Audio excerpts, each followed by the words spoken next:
Okay, now we apparently have information about page 118.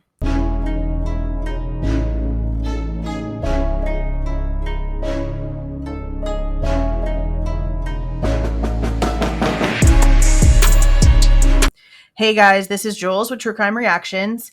Disclaimer. Everything stated in this video is my opinion and my opinion only. And just like everything else in these cases we discuss here on this channel, everything is alleged. Okay, so whenever Bryan Kohberger was arrested, there was an inventory list that came in the Pennsylvania documents on their Commonwealth website. I'll have a link for that down in the description box. And one of the discussion points was that there was a book with a certain portion of page 118 highlighted or underlined, and it was taken in as evidence. Now, there was a lot of theories for what this could have been. Some people took, I believe it was the Elliot Rodgers Manifesto, and tried to point out something in there that it could have been. I think there was even another book that was brought up. There was a couple of different things because based off of what we knew about him, people were going in and either looking into books that we know for a fact that he would have a connection to because of photos that came out.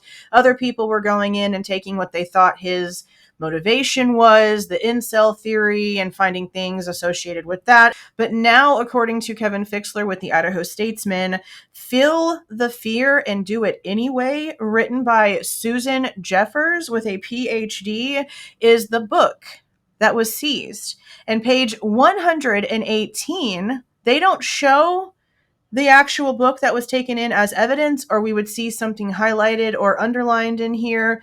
So maybe that'll come out eventually. I don't know if it's relevant. We'll see. But this is the full page 118 that he posted on his Twitter account. I'm going to go ahead and read it out loud. I guess this chapter is called "The Knowledge That You Can Handle Anything That Comes Your Way is the Key to Allowing Yourself to Take Risks." Now we're going to read what the entire page says.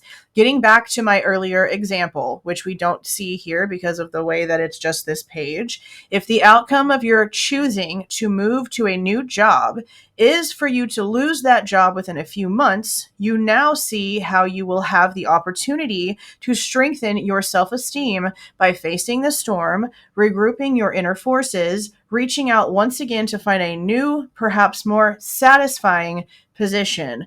That's wildly specific to a couple of things. Okay. In the meantime, you will be meeting new people and enlarging your world. Seen in this light, losing your job becomes a no-lose situation. It sounds like a lesson on trying to always see the positive of everything.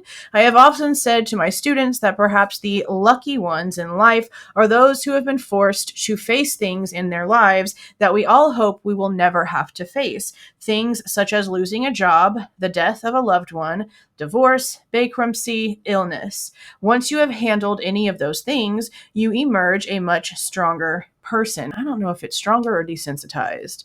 That's honestly something about myself I've been really trying to figure out a lot here lately. I know of a few people who have experienced loss and haven't felt a large measure of pride in themselves at finding a way to make their lives work despite their adversity.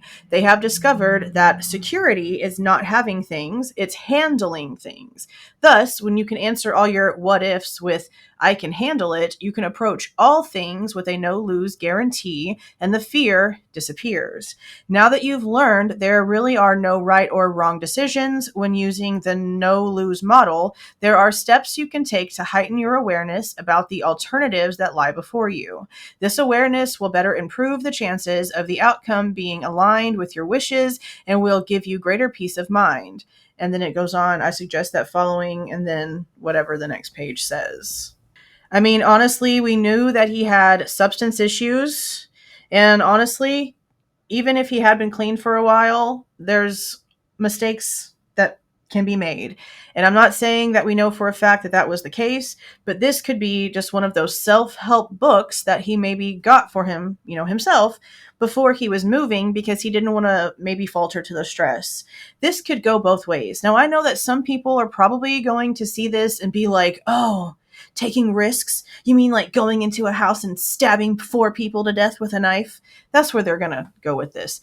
I'm trying to see as neutral as I possibly can. And if I look at the situation in whole, okay, this guy has autism. He has dexterity issues. He'd never ever not lived at home.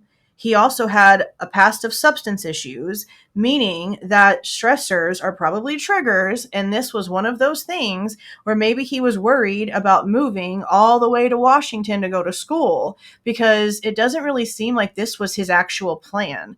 Again, he mentions there's another school that he was looking at, but then he was actually like recommended by one of his professors for the position at WSU.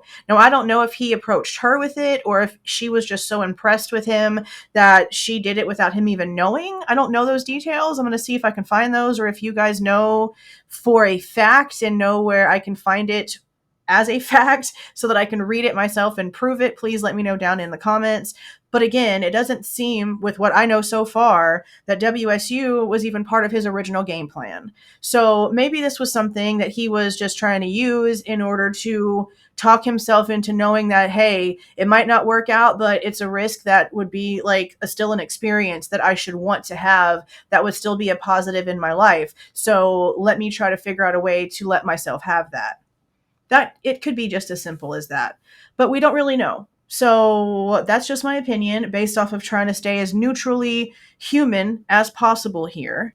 But let me know what you guys are thinking about this down in the comments. But before I let you go, I do want to let you guys know that tonight around 8:15, I'm going to be going live. I did want to just have a case discussion. We will still do that. But there is a timeline thing that also came out from the Idaho Statesman.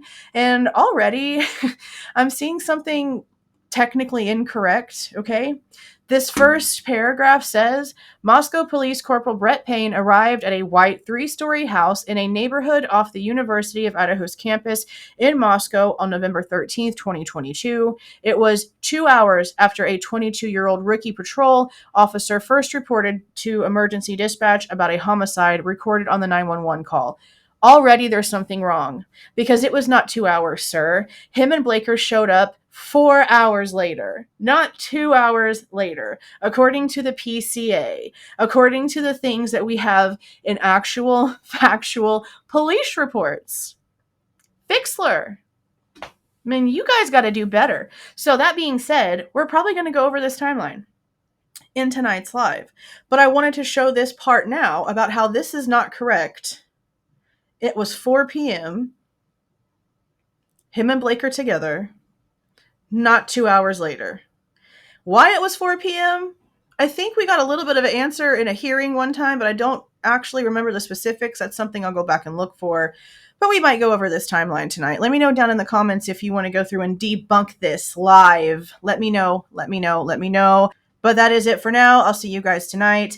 If you like the way that I present this information and give my opinion, please don't forget to leave a like on the way out. Subscribe to the channel if you have not subscribed already. And please don't forget to make sure that that notification bell is set to all so you don't miss any of my rants, reviews, reactions, updates, or deep dives.